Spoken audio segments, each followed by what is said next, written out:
আপনি কখনোই এমপি হননি। আমি আপনার একটা ইন্টারভিউ শুনছিলাম যেখানে বলেছেন যে আপনি চেয়েছেন কিন্তু দলের সিদ্ধান্ত আপনি মেনে নিয়েছেন।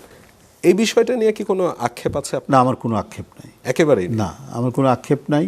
আমি সবসময় চেয়েছি, শুধু 91-এ আমি চাইনি, 96 থেকে ইয়ে পর্যন্ত যতবার নির্বাচনে চেয়েছিলাম, 2018 সালে আমি চাইনি। আমি সবারকে স্পষ্টভাবে বলেছি যে বেগম খালেদা জিয়া জেলখানা থাকা অবস্থায় বা উনি বন্দি থাকা অবস্থায় আমি ইয়ে করব না, বা উনি নির্বাচন করতে যেহেতু পারছেন না, তাকে দেওয়া হবে না, অতএব আমি নির্বাচন করব না। এটা ছিল আমার একটা মানে কি বলে যে একটা কমিটমেন্ট বলি, বা এটা আমার ব্রত, আমার একটা ব্রত ছিল যে যে উনি যদি নির্বাচন না করতে পারেন তাহলে আমি নির্বাচন করব না, এবং এইটা নিয়েই আমি নিজেকে ইয়ে রেখেছি।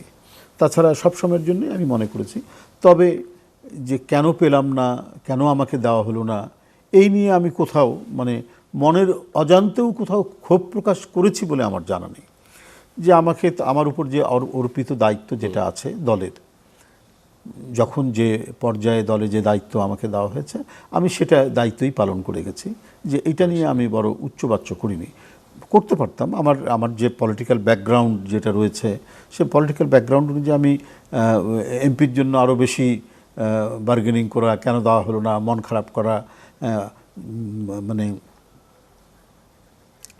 পার্টির নেতৃবৃন্দের কাছে দিন দরবার করা, আমি কোনোদিন, কেউ বলতে পারবে না যে আমি এটা করেছি।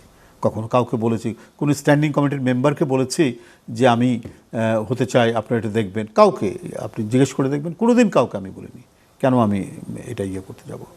এটা আমাকে চেনে জানে পার্টির সবাই। যখন সিদ্ধান্ত দেয়নি তখন আমি মনে করেছি যে আমি নিঃসন্দেহ তাদের বিবেচনায় আমাকে এখন তারা মনে করছেন না।